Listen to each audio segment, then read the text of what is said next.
This is Paul, and I know I said what I said yesterday about going on vacation and I was only going to do rough draft for Sunday, but here's the thing. And what I said about Patreon, I mean, the truth is I pay to do this stuff. I mean, I buy the equipment, and if only one person watched this, it would be it would be good enough for me to do it, because I was listening to this morning I was listening to the Dublin Talk, the bootleg version of the Dublin Talk that you can find on YouTube, and I just can't help myself. I've got to make a video. I've got to talk about this because I've just got to talk about this. So, the Dublin Talk, reality, representation, and revelation.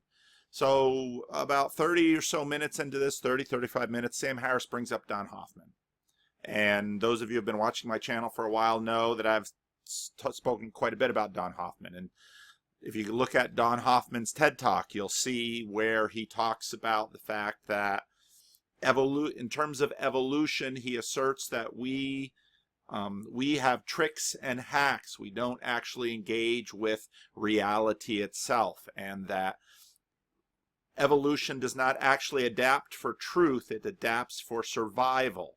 And this, in some ways, undercuts the entire argument of Delahunty and Harris and many others who have said evolution gives us adaptation for reality, for truth, and therefore we can get from facts to values, and we can get from facts, this in a sense bulwarks their argument, and Don Hoffman really kicks the legs out from under it, and Sam Harris brings this up in the talk, which right away really got my attention. And I know a number of you are very much hoping that Jordan Peterson will have a conversation with Don Hoffman, and I'd like to see that too. But now what was interesting is how Sam Harris seemed to interpret it. And again, I don't want to set up a straw man here, but what I heard sounded something like this. He gets Don Hoffman right, and that tricks and hacks outperform truth. Does he get Don Hoffman wrong in assuming that now through science we see truth? I'm not sure that's what Don Hoffman is saying. Maybe he is, but I would take it a step further and challenge, if Don Hoffman is saying that, I would challenge him on that, because I think the takeaway from what Don Hoffman says is that what we deal with as human beings are, what we do is we create functional representations and models and schemas and narratives and tools that engage with reality. I'm not saying reality isn't there. I'm not saying that we don't interact with reality. What I am saying is that our capacity to colonize or govern reality is always limited by us. That's the heart of this video, and that's the heart of what I'm going to be pulling out in this video, and I'm going to connect it to revelation, which is, of course, what Sam Harris is allergic to. Now, what's interesting is that, I mentioned this Neil deGrasse Tyson video yesterday in the little vacation video I did, which obviously is, I'm still doing videos. And a number of you very kindly said, yeah, don't make videos on your vacation. If I make videos on my vacation, the only way I'll make it is if I don't violate my vacation, because again, the truth of all of this stuff is that this is just fun for me. If no one watched this, I would still do these videos, just because doing the videos for me has been so helpful in articulating. It would be a little crazy for me to sit in my office and talk to no one, which is why I started my blog back years ago, because even if nobody read it, at least I would have, it's Jordan Peterson religion. It would be as if someone would read this. And so I make my videos as if someone will watch this. And the truth is, I listen to this stuff all the time. I'm very interested in it. And when I go on vacation, I will continue to listen to this stuff. I will continue to think about this stuff.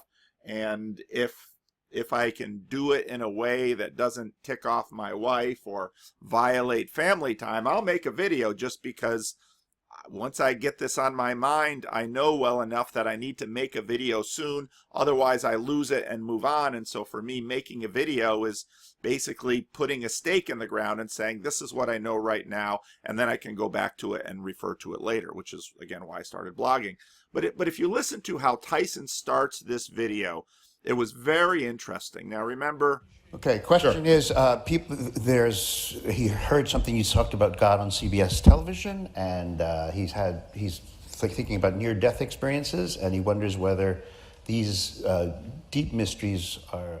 And again, this is Robert Krowich. I'm going to refer to him a little bit later with Radiolabs, and I see that Radiolab Podcast Now has stuff on YouTube too, so you can go back and listen to some of these really excellent Radiolab programs on YouTube. Interesting to you.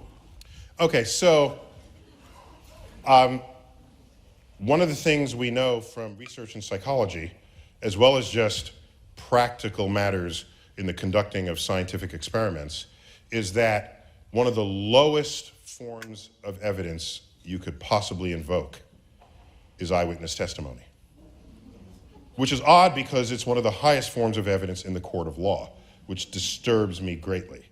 Okay, now we need to pause here because what he said is true.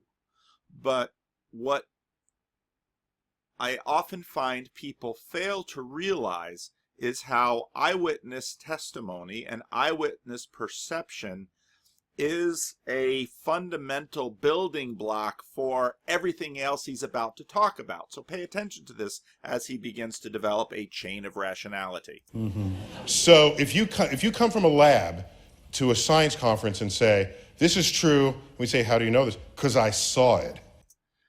Everyone who goes to a science conference from a lab says this is true because I saw it.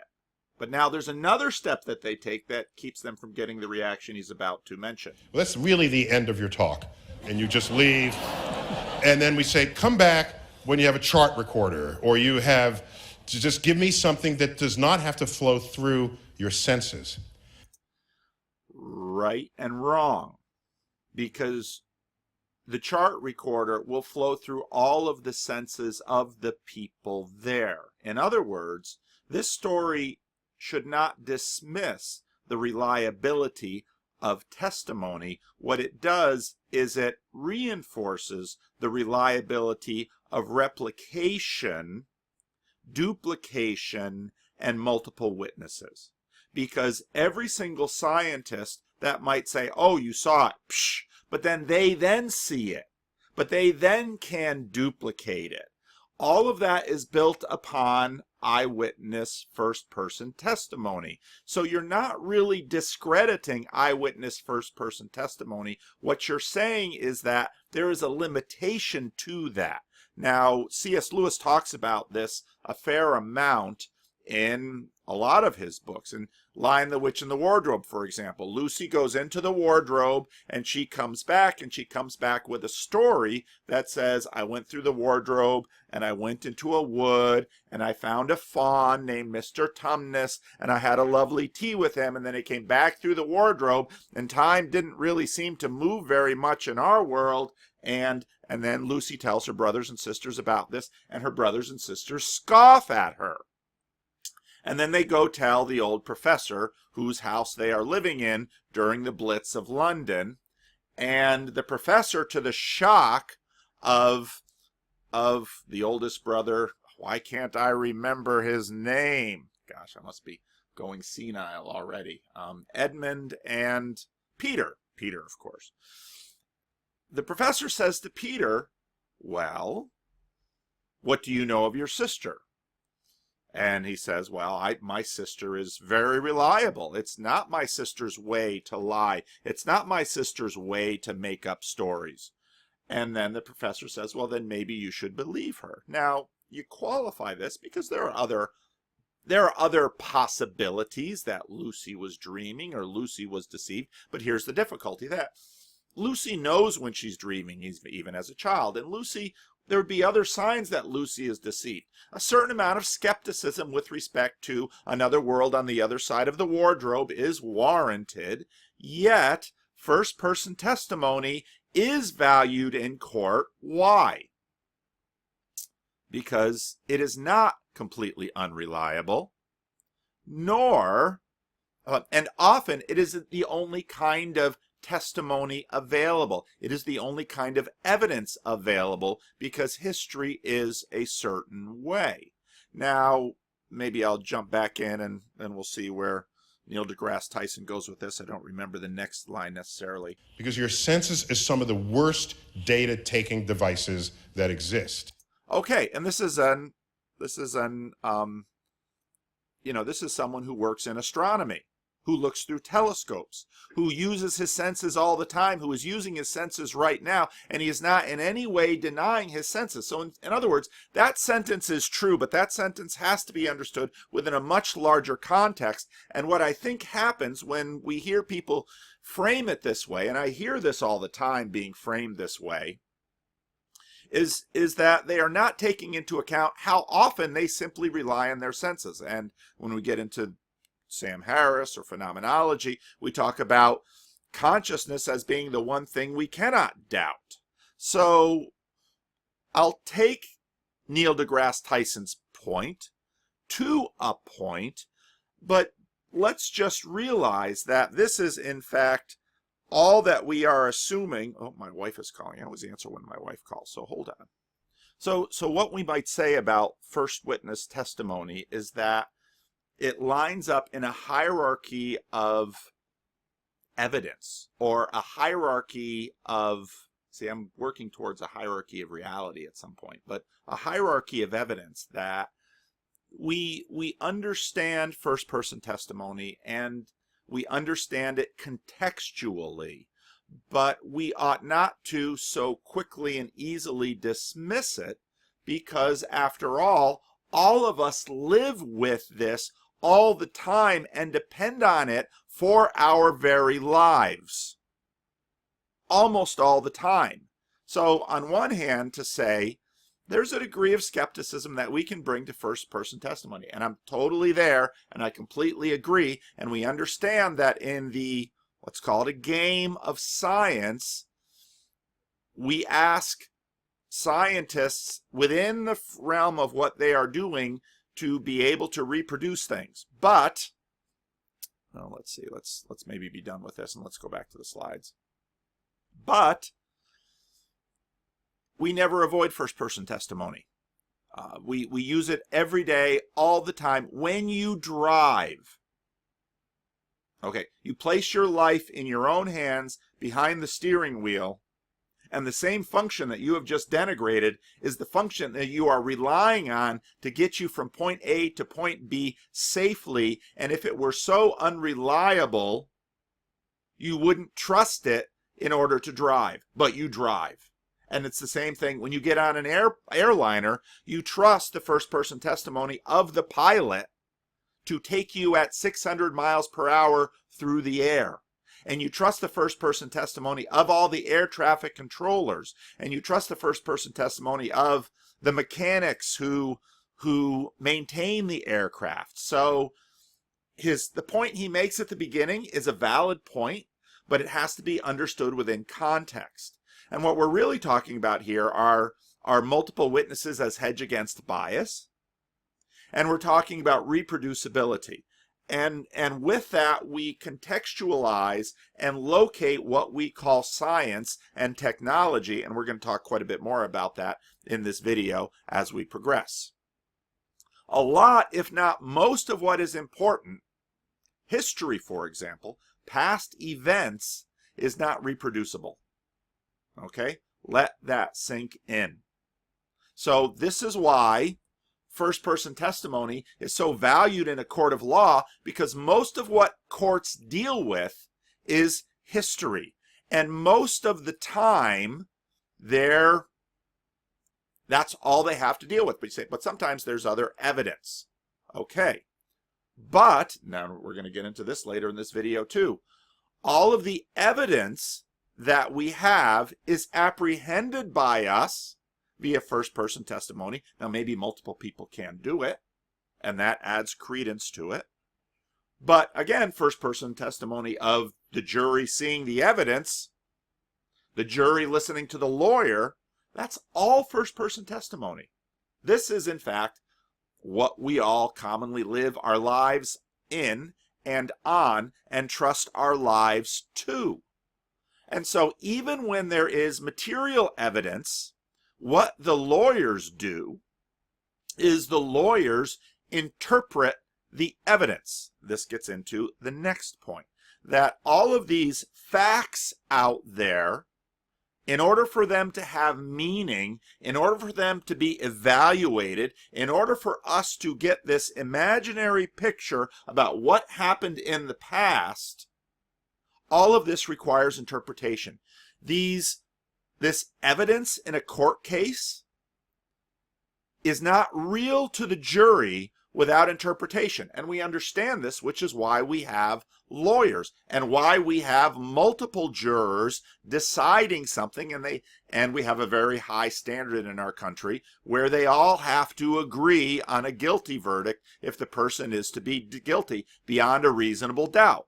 Okay? So again, Neil deGrasse Tyson starts his talk this way, but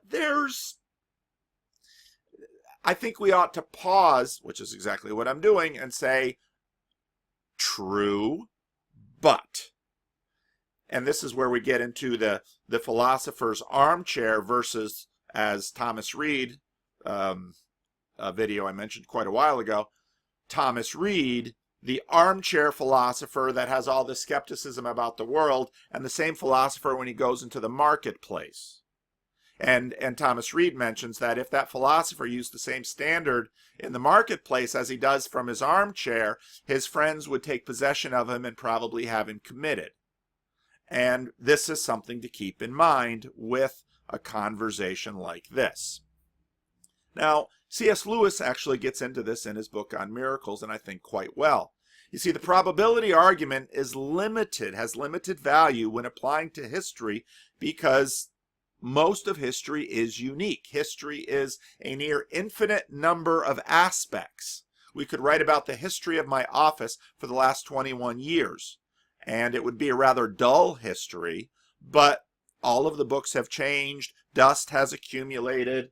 My wife has been scolding me for my appearance on my videos and the amount of dust in my office, and so she says, you know, if you don't want people to think you're a crazy man, maybe you shouldn't look like a crazy man.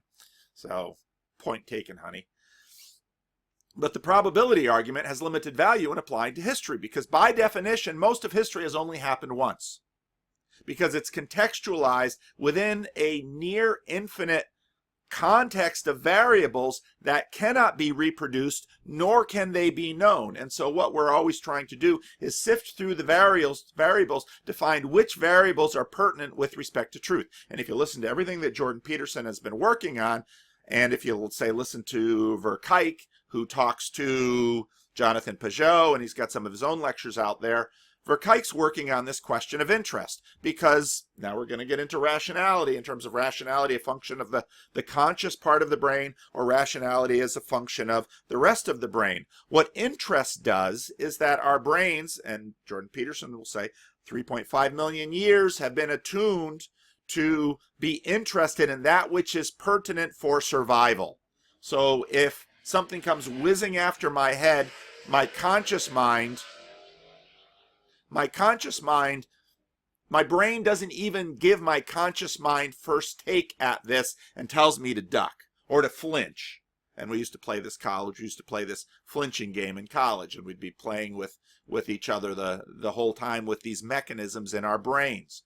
And so the conscious brain, the elephant, doesn't really, this is where the Jonathan Haidt stuff comes into play, because basically what Jonathan Haidt is saying is that the conscious brain the unconscious brain looks at the conscious brain as someone that's not entirely trustworthy.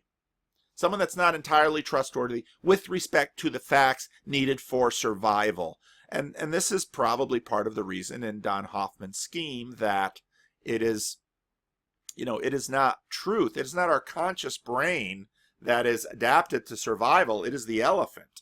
And the elephant is in some ways way smarter than the conscious brain. Now, bear in mind, as McGilchrist notes, this rationality that Sam Harris is talking about, this is This is a function of the conscious brain. And when Sam Harris and Matt Dillahunty talk about reason, this fine tool that we're going to use to construct, to reconstruct this utopian world, this perfectibility of humanity by reason, that's only residing in the conscious brain. And the rest of the brain has been keeping us alive. And in fact, the rest of the brain will say, I'm not going to let you, Mr. Conscious Brain, keep the heart beating, or look out for flying objects, or in many cases even drive. Okay? Because what we do when we learn to drive is the conscious brain works really hard, and the elephant watches the conscious brain and kind of picks it up and says, oh yeah, I can manage this. The elephant has a massively parallel capacity for processing information, and the conscious brain has a particularly limited, singular, focal capacity for processing information. And that's why the elephant says to the conscious brain, yeah, I like keeping you around. You're helping me in some ways, but for the most part, I don't really trust you. And this is the reason that the one guy, the objectivist, was so what he said to Jordan Peterson about his perception of who he was, in my opinion, so completely naive. And remember, I'm not a psychologist. I'm a pastor. I just watch people for a living, and I listen to them, and I hear them talk about morality and their lives and all of this, and I listen and I think, you're not in control of yourself. And I have this very often when someone will come to my church and they'll say, Pastor, I just loved your sermon. I'm going to come to this church every week. And almost everyone who says that, they'll never be there the next week. Why? Because they don't know themselves well enough to know that there's a whole lot more variables that are controlling them than the intentionality and desire that they are experiencing in their little conscious self at that moment. So, C.S. Lewis makes the point in Miracles that these probability arguments really don't work very well with history. And we see this played out in our jurisprudence. There are too many factors, context for reproduction, and you can't rewind the tape. So your analysis of probability is based on your experience. Now, again, when you hear people say, well, miracles can't happen because science has disproved them. Well, C.S. Lewis walks through that and says science has proven none of the sort. If, let's say, we took a 49er from the gold fields of California in 1849 or 1850 and plopped them into 2018 San Francisco, and first of all, they might die of shock. But then they would say, yeah, I was just in New York this morning. That 49er would say, liar! No one can be in New York in the morning and eat dinner in San Francisco at night. That's impossible. That violates science. Well, you might say, well, yeah, in not too many years, they're going to be able to make the trip not in 3 months, but in 2 weeks via train, and that 2-week number will continue to go down and down and down, and pretty soon they'll be able to make it by car in a few days, and they'll be able to make it by airplane in a few hours. But the 49er knows nothing of this. And so when we say miracles never happened, well, you don't know that miracles never happened. You're just hypothesizing from your own bias, and in fact, all of your probability estimates are based on your experience and the assumptions of the bubble of the group you're living in. That's what it is. That's really what it is. And those people who are more honest will fess up to that, and those people who are more naive or less honest will basically fight you on it. So what is Don Hoffman's insight really? Well, this is the same point Neil deGrasse Tyson is making. We are limited by the tools that we as humans have developed. Science and technology try to extend our tools, and if you listen to the whole McGilchrist lecture, you'll notice that he really takes a swipe at this idea, this metaphor that we are machines. Now, again, one of the things that's golden in that video, this is the last video I did referencing that McGilchrist video on Vimeo. we like to use metaphors because the only way we can understand is by metaphor. We are associating one thing to another. So there's a thing we have a great deal of tactile, physical, three-dimensional, four-dimensional world experience in, and to the degree that we take something else which we cannot perceive directly, and again, C.S. Lewis goes into all of this too, take something indirectly, we have to map it onto this world of experience, this tactile, physical world. And so C.S. Lewis makes the point that, okay, you don't believe in an old man in the sky. Well, then you say, well, the force. And what C.S. Lewis says is, well, you've just turned God from being a more anthropocentric,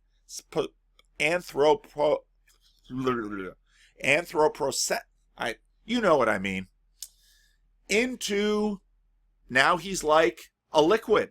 Now he's like a gas. Now he's like an electrical charge. And so when you watch Star Wars and you say, oh, that's much more of an enlightened approach, it's not more enlightened. You've just swapped metaphors. Well, I want to see God without metaphors. You're not going to be able to talk about him. You might have this memory of an experience in your mind, but you're not going to be able to convey that to anyone else. Why? And this is where Peterson gets it dead right in that objectivist video, because what narrative does and what story does is take this immensely complicated world governed by our interest. And again, Peterson in the ape video shows you how, that doesn't, how interest and what we're looking for shapes what we see. So it takes this immensely complicated world governed by interest, boils it down into a story. Well, why a story? Because that is how we experience life. Remember my videos where I've talked about I am in many ways more a story than this physical object in some ways via the fourth dimension, because my story is going through time in a way that my body is not. My body is going through time, but it was small and it's growing larger and larger and larger. Now it's going older and older and older, and my hair is abandoning me, and I have to see the doctor regularly, whereas I could avoid the doctor for years when I was young, and my body is decaying. But my story, which is not subject to decay, it may be subject to memory loss, but it's not subject to decay in the same way my body is. Now we're getting to a little bit of Platonism. My story continues. And of course, Christianity says, well, stories, heaven and earth can pass away, but what? Well, it depends if someone can know that story and someone can recreate that story and someone can interact with that story. And this isn't actually very far from some of what the Greeks thought about story. But anyway, this is what we are. And we are limited by our tools to apprehend the physical world. But in order to engage with this world, we have to use our tools. And so in a sense, this reality about story is connected with Don Hoffman's observation, because we can only interact and engage with the world with the tools we have, which is why story is so potent and powerful in putting this together. We can only see the world with the eyes we've got. Now pay attention. The world, sea, and eyes are all in a certain degree metaphorical, because we use that metaphorical to talk about something quite larger, and via narrative and story and language, I am able to communicate with you, and I trust, if you're still watching this video, you are having the experience of meaning as you are listening to me. And so we're putting all of this together, okay? But still, what we're doing is apprehending it, and it has to be apprehended by this structure. And in our case, the structure is narrative. So it's being apprehended by this narrative structure, and we're putting it together, and this is how we're able to function with each other in the world. We're able to create community. We're able to understand one another. We're able to cooperate as well as compete, as McGilchrist said, on and on and on and on and on and on and on. This is how we work in the world. I'm going to pause and take a drink. You might say, now, okay, but with science we see directly. Really? What makes you think so? Isn't science just an extension? We're just adding, we're Okay, so science is a tool. And via science, we can see things we can't see with our naked eye, like a microscope, like a telescope. We're extending our sight. But, again, to get back to the beginning of Neil deGrasse Tyson's, we're not eliminating sight from the chain. We're not eliminating first-person testimony from the chain. We are not leaving it by itself for the sake of certain conversations and certain games that we play together. But we are not eliminating from the chain. In fact, I don't think we will ever eliminate it from the chain. It is simply too close to who we are and how we are made. All right? So, and these are the two things that we say. Well, I'd say we still see through our eyes, but we have the paradigm that we're seeing through. So not only does science give us tools with which to see, but science and philosophy offer us paradigms. And so these are they facts? This is a big debate in that talk between Peterson and Harris. Are paradigms facts? And I would say if Sam Harris says yes, then he's fudging on that word. Because I wouldn't say a paradigm is a fact. I'd say a paradigm is a tool. A paradigm is a conceptual tool through which we as a community have agreed to process certain amounts of data, but pay attention to the ways that we apprehend our data as well. And we know the ways that data is also determined by interest. So this gets back to Peterson's point. There's no pulling this apart to your clean room of Amazon boxes, untouched by human perception. We don't have access to that. So paradigms are concepts that we see through. And read Thomas Kuhn if you've never read him. The History of Scientific Revolutions, I believe that's the title of the book. I read that book in college. I read that book and it blew my mind. It was amazing. We see data through eyes too. Now, science expands our eyes and offers us language and offers us paradigms or systems in order to know, interact, have knowledge with the world. It does this, okay? And that's a good thing. That's a wonderful thing. I'm down for science. Now, the way we hedge skepticism, however, is we say, well, we can know when we can predict things. And there's a lot of truth to that. Demonstrating predictability has a high value with us. And that's not only true of stock markets. It's not only true of economists. It was also true of prophets and revelation in the Bible. And if you read Deuteronomy 18, you have the judge of a prophet, and it was a little stricter than the judge of an economist. Because if a prophet dared so much to predict the future, and if the prediction didn't come true, you killed the prophet. And I never saw Hal Lindsey from the 1980 Countdown to Armageddon and late Great Planet Earth fame offering himself up to death for getting his prophecies wrong. So I guess Hal Lindsey, for all his biblical literalism, never actually applied Deuteronomy 18, and I'm sure he had a lovely theological justification for saying he shouldn't be killed for failing to predict correctly what he said was based on his biblical revelation. We're going to talk about revelation later. Now my wife's calling me again. This is the problem with being an impulsive YouTuber, because I want to just get this sucker done, but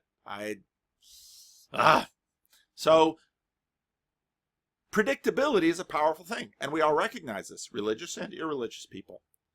We know technology we can control and ensure outcomes. There's a lot of truth to that too. That's powerful for us. And again, the same thing with prophets and miracles. If the Bambino points to a place out there and hits the home run, everybody remembers. How many other players point the bat and they don't hit a home run and everybody forgets? So, it's about control, and it's about predictability and about reliability and the degree to which you can duplicate the outcome. And this is in some ways what C.S. Lewis calls colonization, or another word we could use for it, governance. And this hedges our skepticism, and this helps us know that we're not just all completely deluded, that we are productively engaging in a reality that is bigger than ourselves. And now again, when I talk about this hierarchy of reality, as I'm continuing to develop that schema or that language to talk about it, the Grand Canyon is older than I am. And so the one way of talking about it is the Grand Canyon is more real. But our capacity to destroy the Grand Canyon with earth movers and dynamite and nuclear weapons might say that in another way, our powers are more real than the Grand Canyon.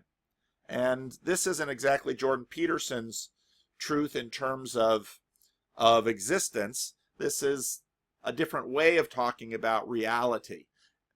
And we're already into that when we say, well, this is metaphorical truth or metaphorical reality. I think the tools we're bringing to that conversation are not particularly good. And so part of what I'm trying to work through is our better language to figure that out. So predictability and the ability to ensure or control outcomes is powerful. And this gets into miracles, for example, when Joseph knew very well how babies were made, which is why he sought to divorce her when Mary comes up pregnant, and then an angel shows up and tells him, so on and so forth. It isn't the case that everybody in the olden days just thought miracles happened all the time. No. The point of miracles and the point of being excited enough to write them down and assert them at the risk of your own credibility, notice Thomas, who is known for doubting, is that you actually believe them. Now, again, one people or a group of people actually believing something doesn't mean it happened, but it is evidence and it is something that we take into account. And here we have this strange case of human beings where we all ourselves sort of judge ourselves. Okay. Now we have a big reality, and we are limited people. Is what we are doing that different from pre-science adaptations? Or what we are doing that different from what Don Hoffman is trying to get at through his studies? We've expanded our ways to see. We've expanded our tools to use, both physical tools and conceptual tools. And we are always, what we are doing now with these conversations is we are testing these tools. We are working on these tools. We are trying to get better at our tools. It is not, hopefully, just an ego game, although ego is part of it because we're in these hierarchies, and these hierarchies are governing. You know, for all we know, there may be people out there who know more and are way smarter and are way more articulate than Jordan Peterson and Sam Harris. And their conversation, which may even be happening, could be way more illuminating than the conversations with Jordan Peterson and Sam Harris. But we don't know about them because they're not on a hierarchy. Okay? And that's where all of this stuff is incredibly huge. And we don't know it all. But we're expanding our tools to use it. We have no reason to believe that all of this isn't just more tricks and hacks. And that we're seeing base reality, as Elon Musk calls it. We don't know that. We're still limited by our tools and our capacity to see. And I think actually in Tyson's video, he illustrates some reason to assume the world is larger and stranger than some of our conversations dare to admit. And this is where pragmatism is helpful, because it says the stuff we're using is good enough to get the outcomes. And Peterson in that video will, the recording of it will say, the axe only need to be as sharp as to cut down the tree. You don't need a surgical scalpel to cut down a tree. In fact, there are many cases in which something could be too sharp. And so it's good enough, it's close enough, it'll get the job done. And that's a reality we live with. And if we scale that out, we could say probably everything we're using is like that. But that's also the reason for the frontiers of our knowledge and the gaps of our control. And it's also the reason why we can make ice and mix it with water and create stainless steel and have an insulated water bottle that I buy at Costco, $28 for 2 of these, good deal. And we can do this very predictably, but there's hosts of things, namely ourselves, that are less predictable and controllable. You know, we can more reliably do this than probably any of the designers and factory workers can control their own behavior when it comes to diet or sex or their tongue. That's reality. We know that. Why is that the case? Well, maybe we're a lot more complicated. Maybe we're further up the reality. And again, I haven't really cracked the language for this stuff. In some ways, we're further up the reality hierarchy than stainless steel and ice and water. Yet I rely on them to get me through these hot Sacramento summers.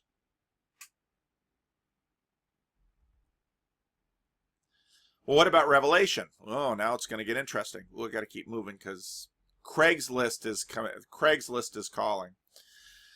Sam Harris shares a type of modernity with certain fundamentalists. I made this point on Twitter yesterday. When I listen to Sam Harris, I think about a lot of theology that I read coming up where people would take the Bible and they would break the Bible down into propositions. And they would say, because the Bible is true, this is the same game. This is how the game goes. We know the Bible is true because God gives it to us, and because the Bible is true, we can take out these propositions and principles, and we know they are true, and we can build those things up. Well, this is exactly the same game as Sam Harris. These are bricks. These are Amazon boxes. These are building blocks. So we take revelation from above, found in the Bible, and then we break it out into propositions, and then we reconstruct life on those propositions, and this is the basis. This is how theology has been done since about the time of Darwin, okay? Now, I've got to be careful here because theology has always worked in a way like this, but not to this degree and not to this extreme. And people have always worked with reality in a way like this, but not quite in this way. And the reason I nuance this is for this.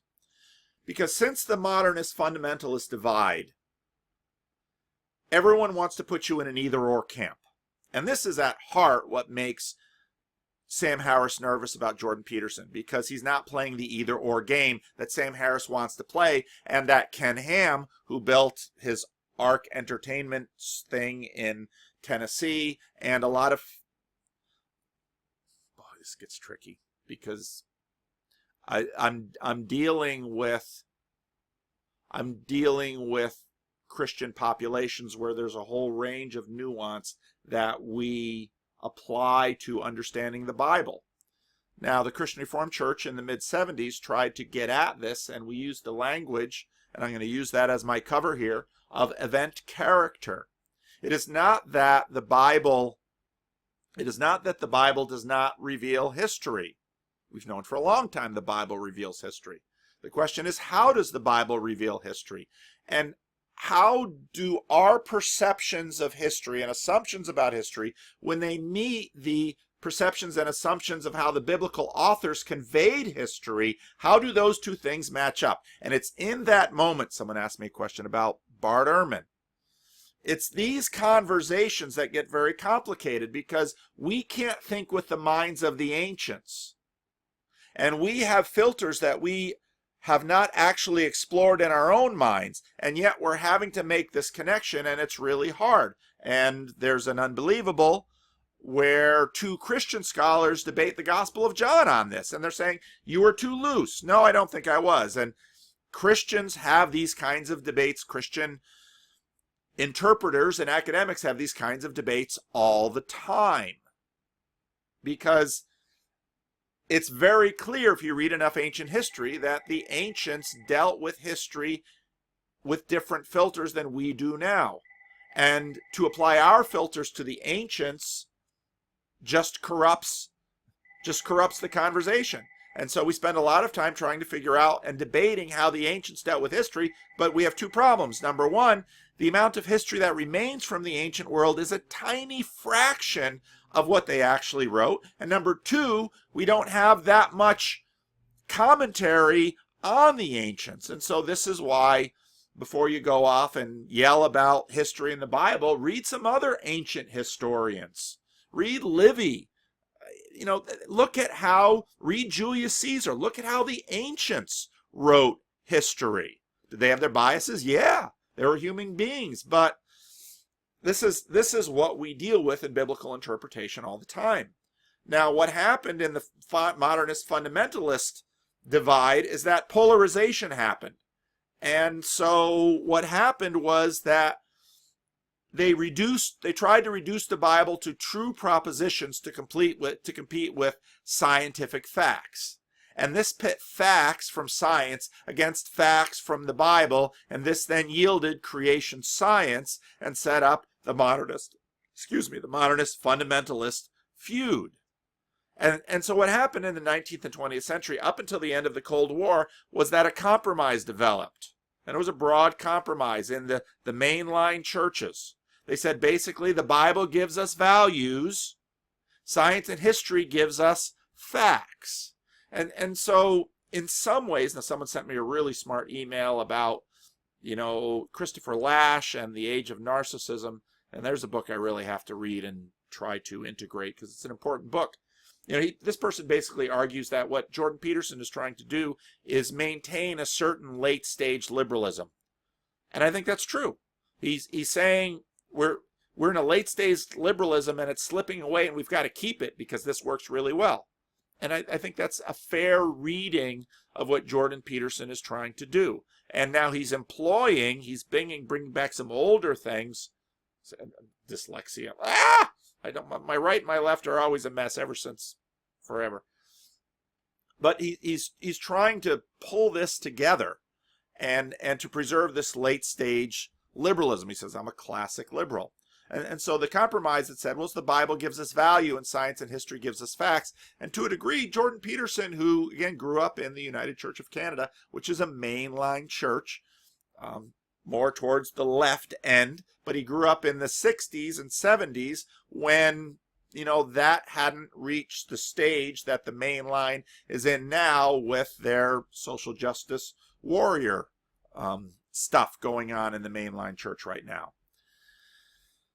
So, and this is akin to positivism, and what we see is that Sam Harris and the fundamentalists, they're basically mirror images of each other. And in my tweet I said, when I listen to Sam Harris, he's in some ways a bizarro.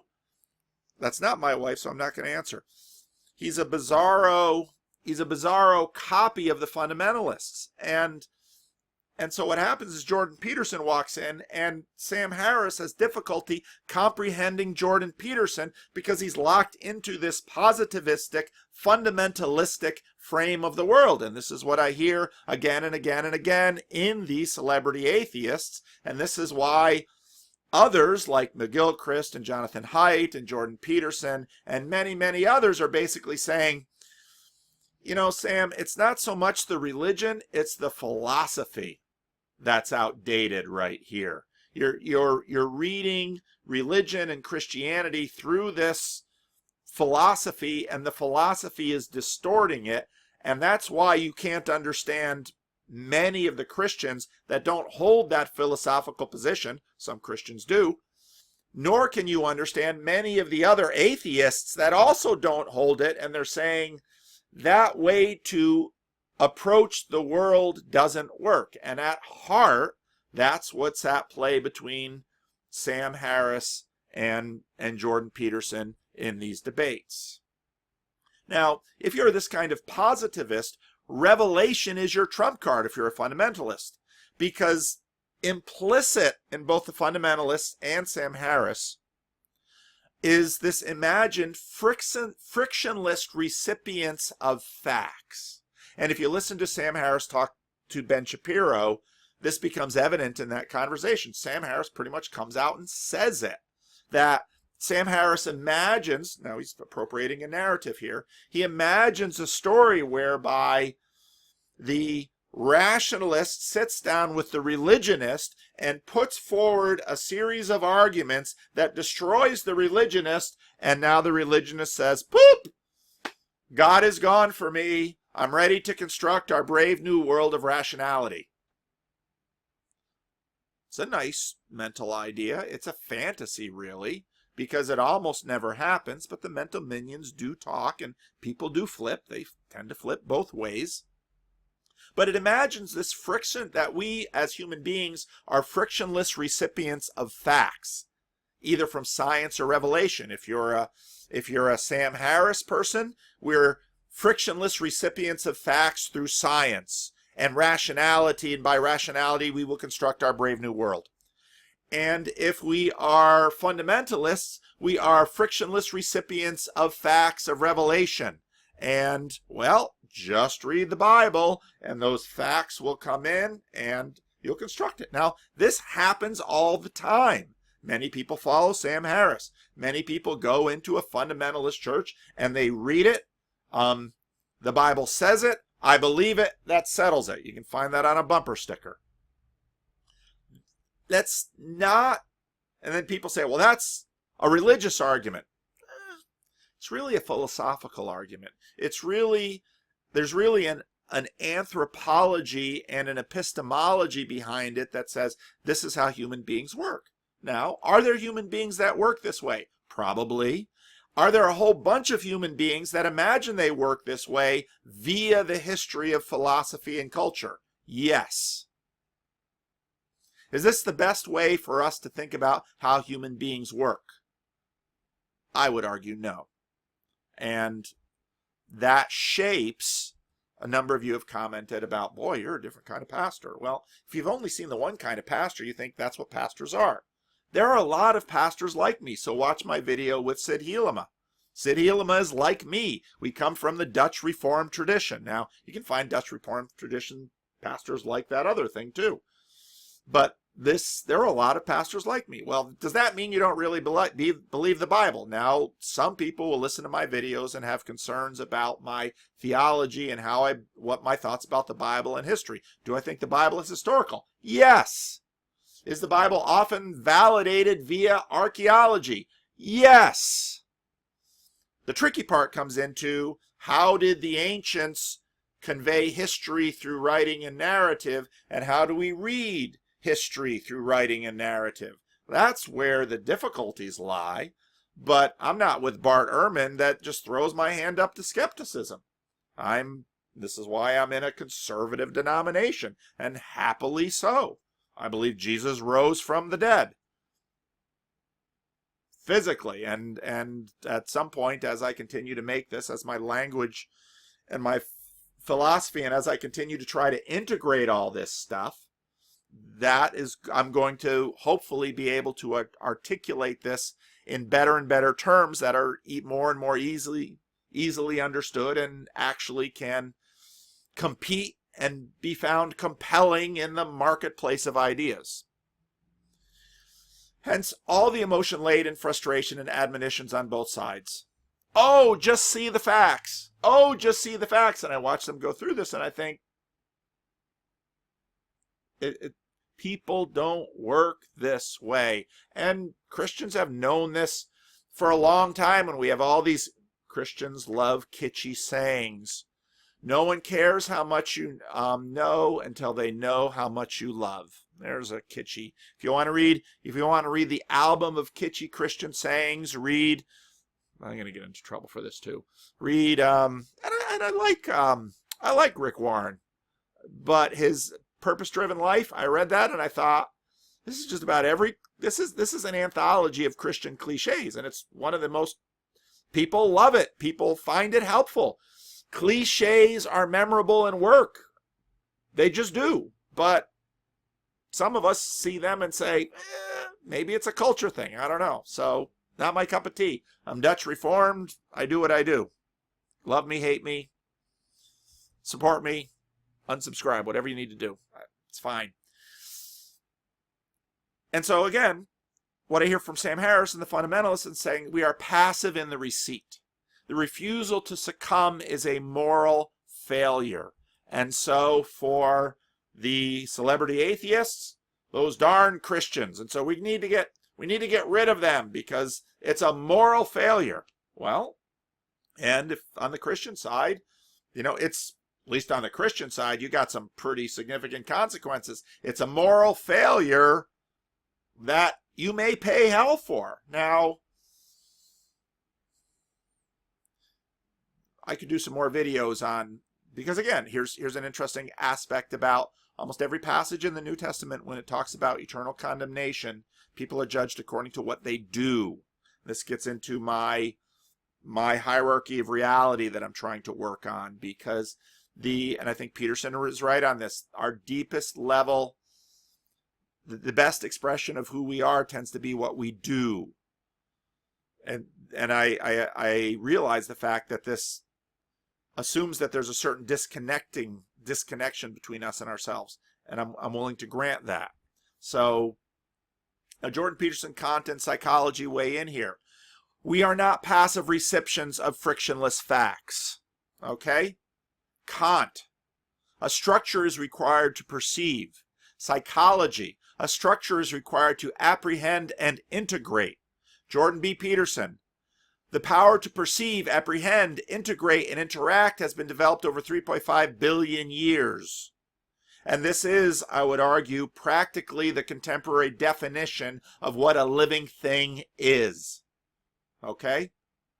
And so what Peterson is saying is that Sam Harris has it all wrong. And I think Sam Harris, as I'm listening to these things, I can't help but feel Sam Harris is backing up Peterson's arguments. Now, maybe a Sam Harris fan would say, Sam Harris destroyed Jordan Peterson. Maybe he'd say that.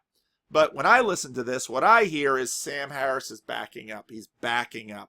He had to, at some point, he had to give room for consciousness. And so he talks about evolving and growing in that. And, I'm not trying to frame this in a win-lose thing, but Peterson's arguments are too good. And in the Dublin, early on in the Dublin lecture, when I heard Peterson start to walk through these things, I'm thinking, this is solid.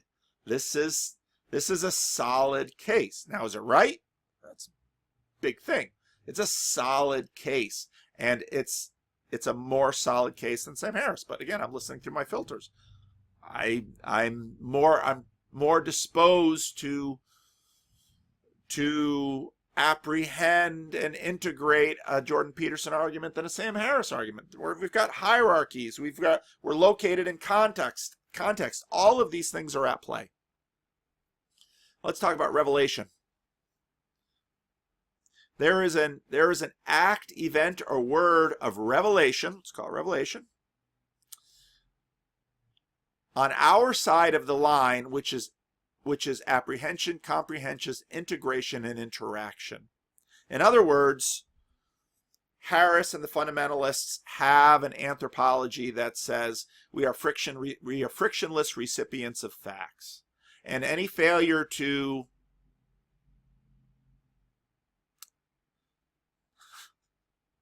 I had some thoughts. Maybe I shouldn't frame it that way. Any failure to lay down on our backs to these frictionless facts is a moral failure. That's how the game is framed by the fundamentalists and the celebrity atheists.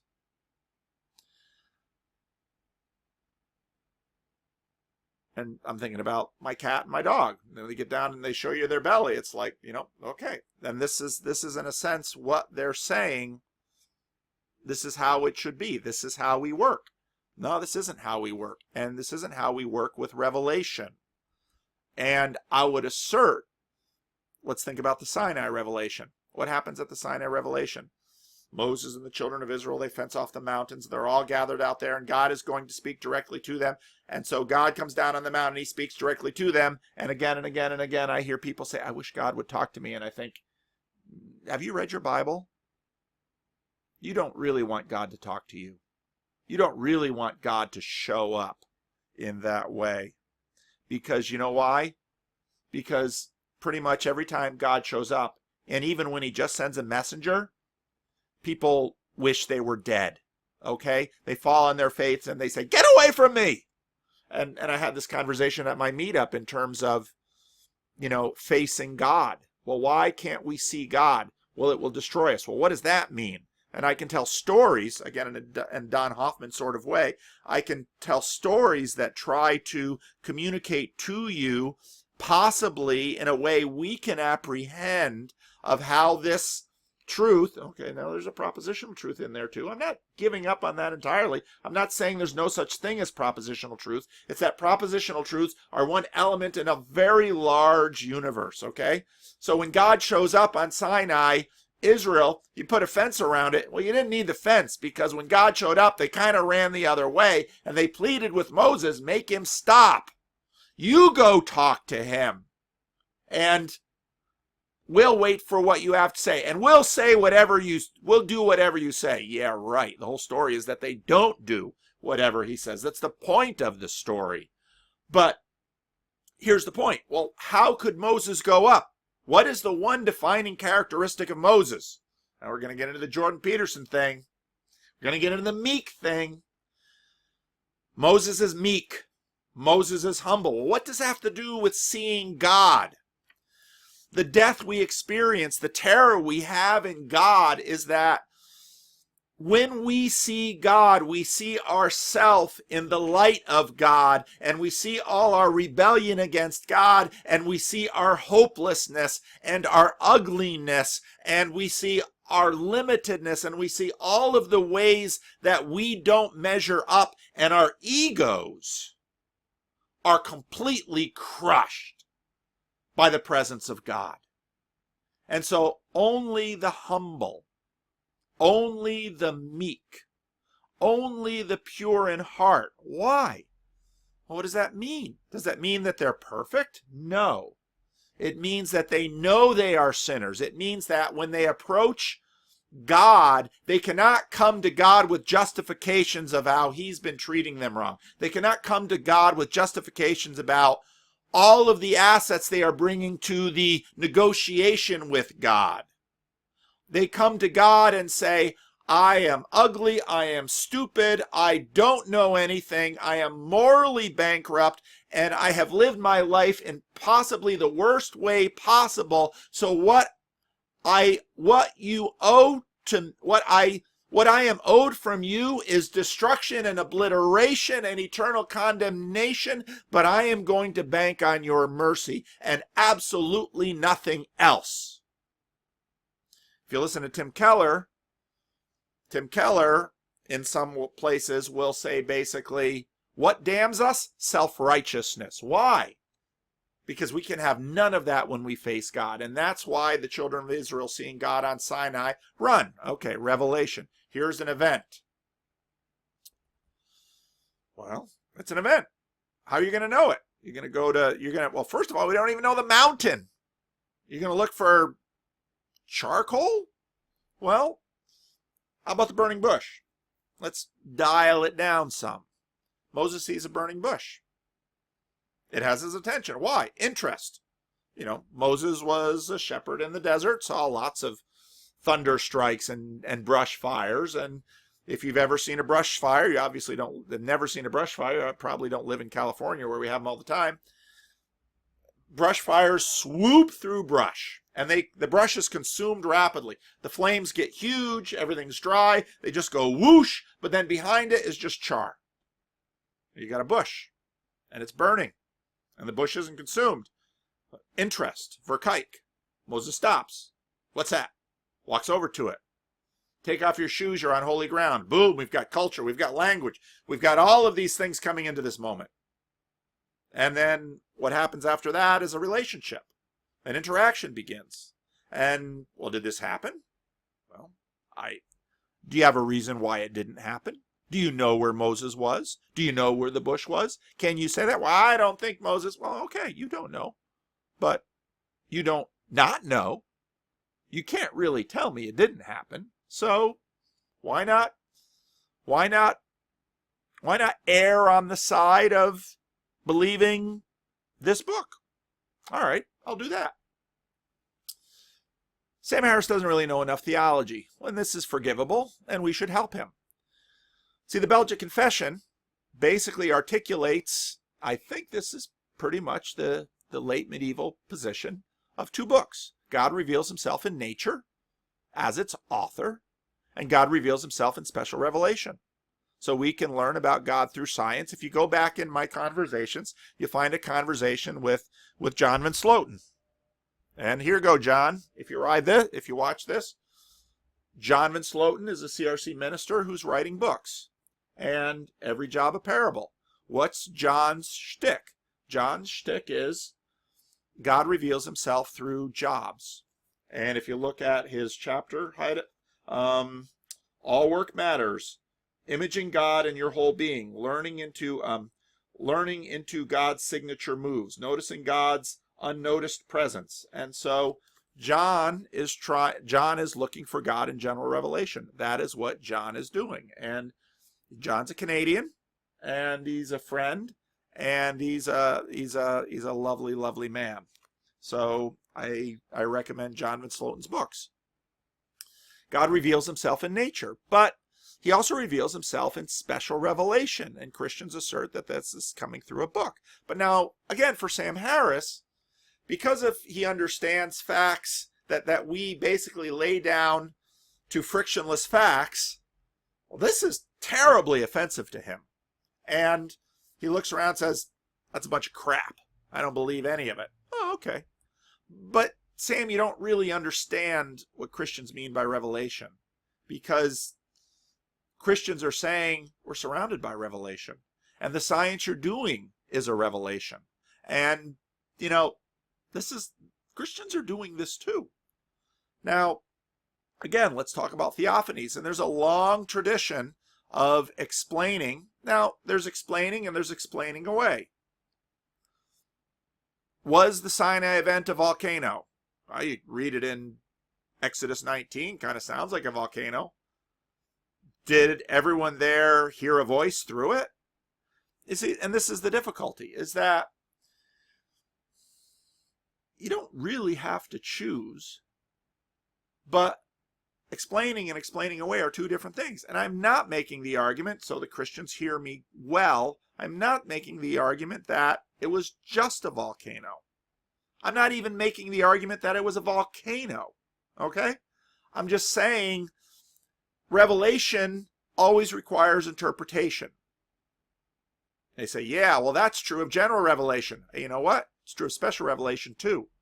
And, well, yeah, what does John Calvin say? Well, John Calvin said, well, we need the Holy Spirit to interpret. Well, does that give us truth? Yes, but truth and reality are on hierarchies. And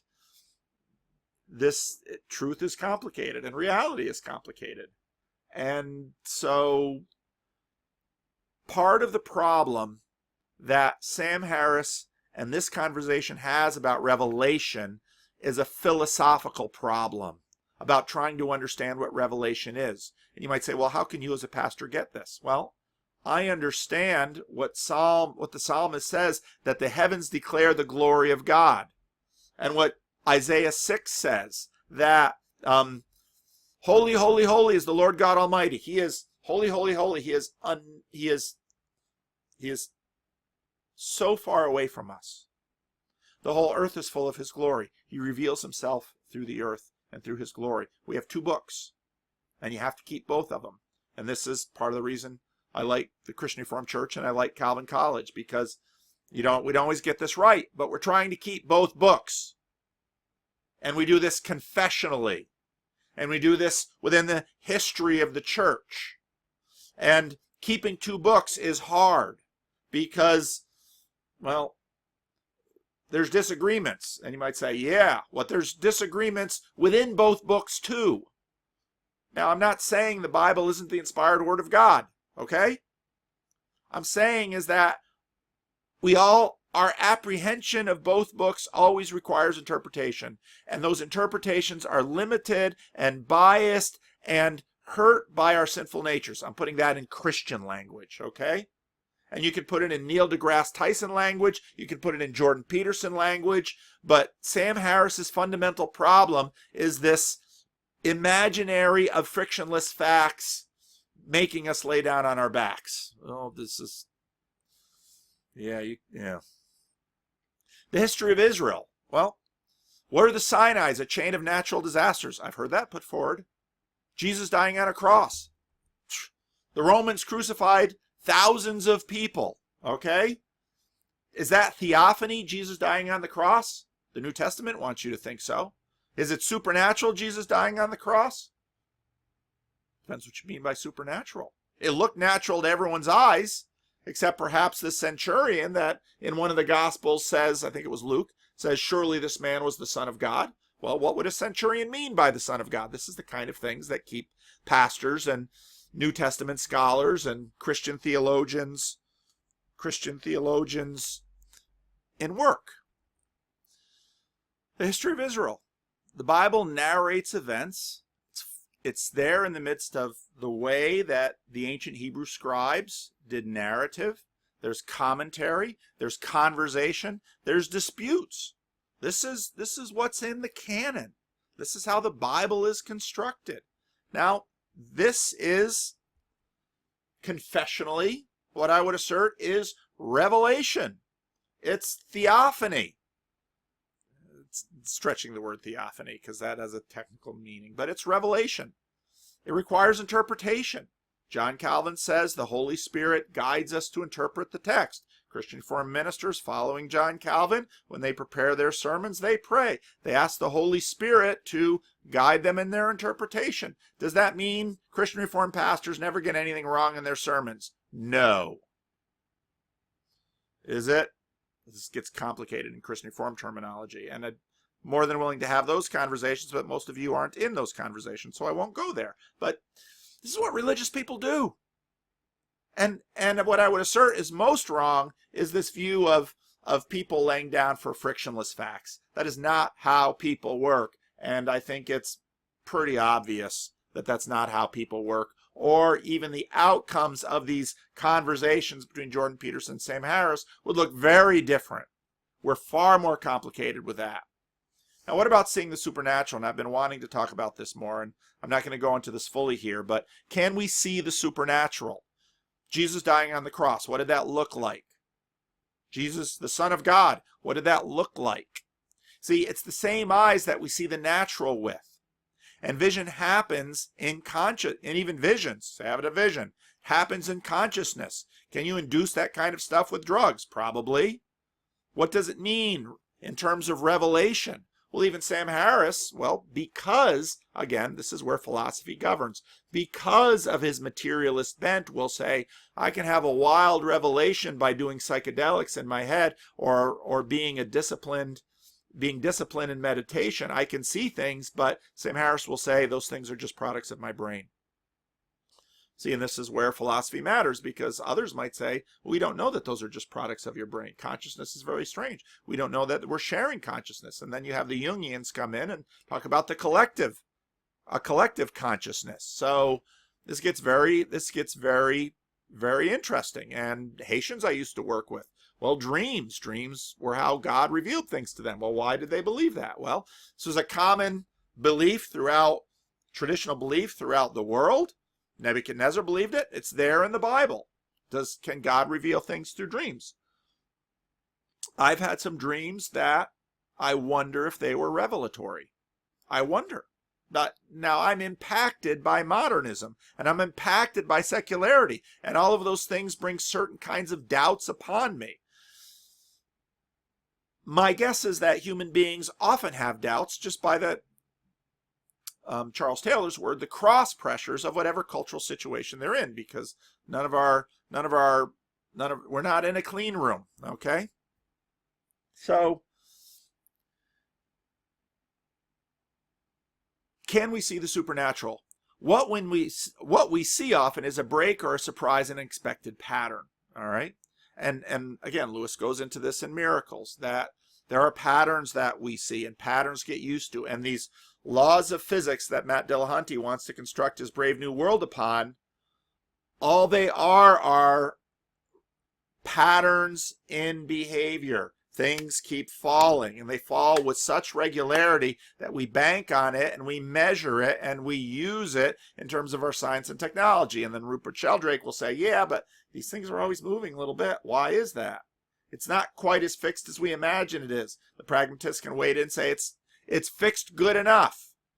And so we can bank on it, and our cell phones mostly work, and our cars mostly work, and certain simple medicines mostly work. But as Gilchrist notes, we're not really fixing the body often. You know, the crude ways that we replace joints or bones, we're usually helping the body to fix itself, because the body is not a machine, because science cannot tell us what the body is for.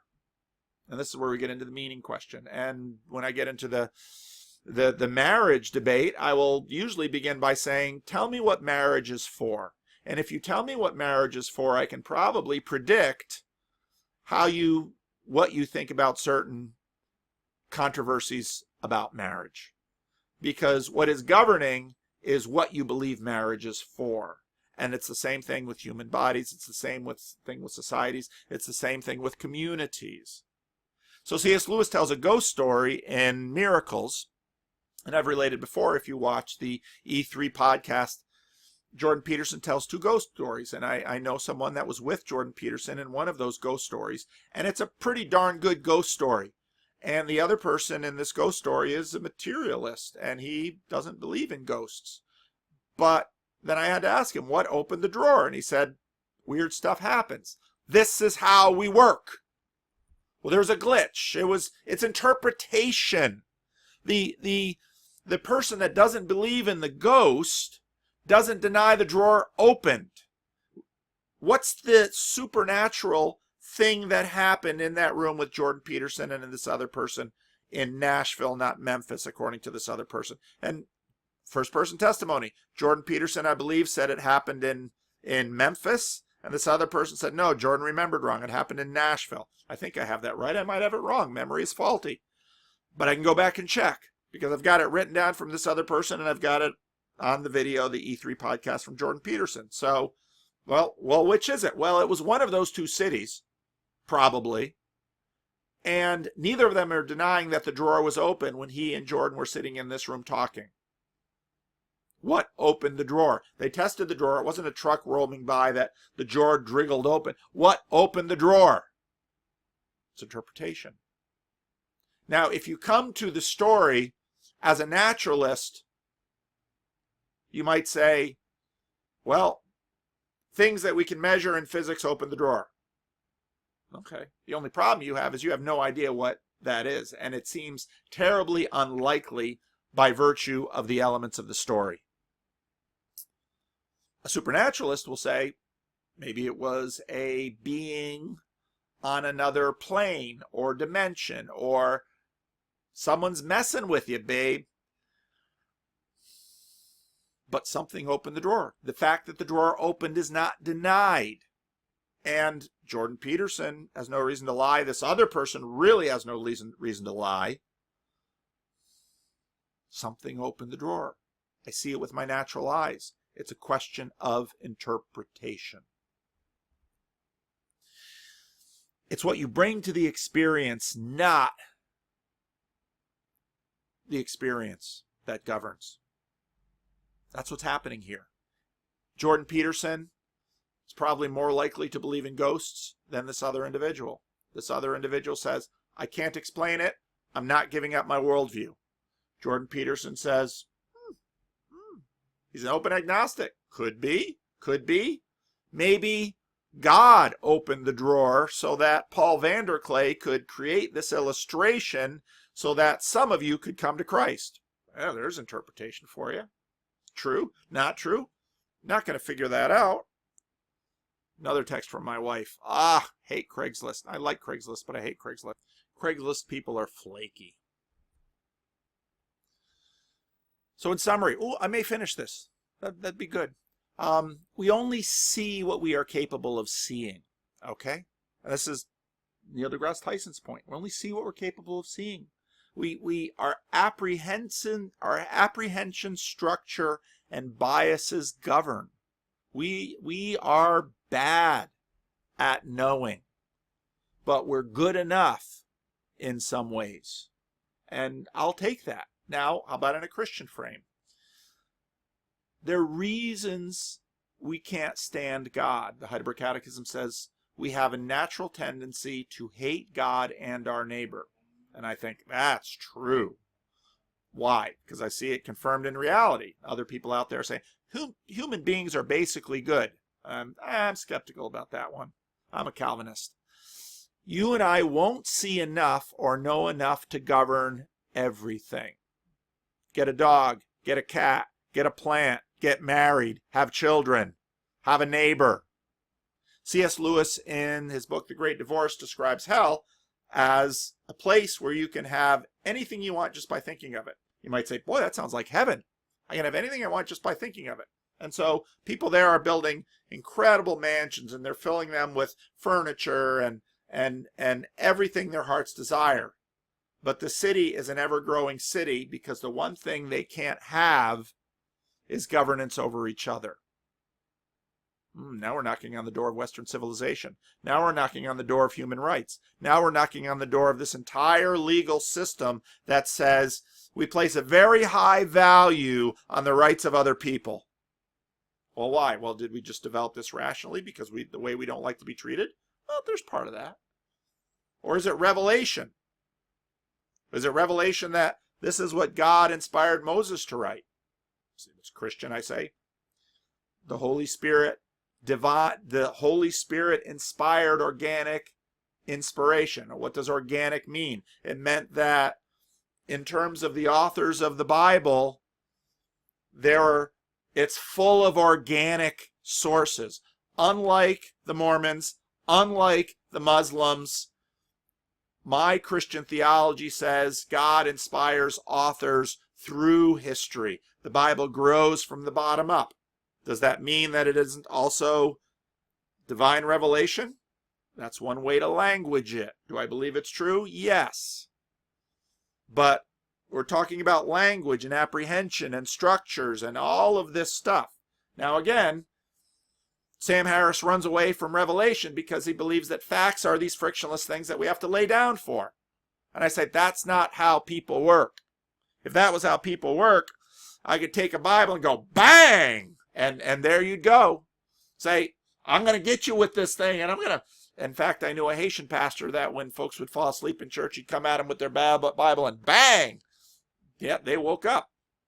But that's how this doesn't work.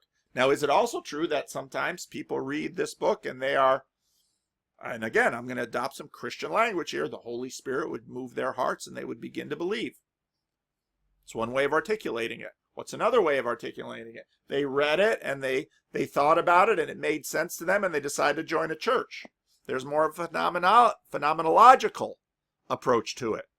See, you can language these things in different ways, and each of these languages constructs whole worlds. And Sam Harris, because of his philosophy, is allergic to certain kinds of worlds. And Jordan Peterson makes him nervous. And Jordan Peterson says, Sam, you don't have to be so nervous. Relax a little. You're a little wrong on how people work, but you don't have to be afraid. You don't have to be afraid of, well, do you have to be afraid of God? Yes and no. Yes, but also, yes, because of who he is in God. No, because he's a loving God. And you can find Neil deGrasse Tyson. Take that on because nature is so dangerous. Well, why is nature so dangerous to us? Well, now we're into the Christian story. Now we're into the book of Genesis. Why is nature so dangerous? Well, who's more dangerous? Us to nature or nature to us? Or we're getting to the point that we seem more dangerous than nature. To nature than us. But we're dependent upon nature. So we're stuck. So we strangle nature at our own peril. So you and I don't see enough to know enough to govern everything. We're limited human beings. We only see so much. There's a hierarchy of realities and a hierarchy of knowledge and a hierarchy of values. And again, I'm not sure hierarchy is exactly the right word for realities. I'm still trying to get a mental map on it. But again, to get back to Gilchrist, in order to understand, I have to get it into a metaphor that gets tangible enough for us three-dimensional, four-dimensional creatures to apprehend and take it in and get it in story-wise and manipulate it and engage and communicate and all of those things. Is religion and revelation really that hard to believe? Not for me. And in fact, I think not for most people. So I'd say it's more about trust. And in fact, if you look at the Sam Harris, Jordan Peterson thing, they're talking because Jordan Peterson makes Sam Harris and many others like him, including Brett Weinstein, that came out on the Joe Rogan story, he makes them nervous. Now, this is where the human factor gets involved, because the more chance that Sam Harris and Jordan Peterson sit down and talk, that trust factor Sam Harris will trust him more. Well, is he trusting him on the basis of reason, on the basis of facts? He is trusting him more on the basis of personal experience, but that's a different kind of experience. He's seeing that Jordan Peterson is a nice guy, and he's not an egomaniac. And this is why I said if Sam Harris was my next door neighbor, I'd leave my house keys with him and have him take in the mail and maybe have him watch my dog or babysit my kids, because I'm older than Sam Harris and my kids are older. So I would trust Sam Harris, celebrity atheist, to babysit my kids. Why? Even just on the little basis that I've seen of him, he seems like a great guy.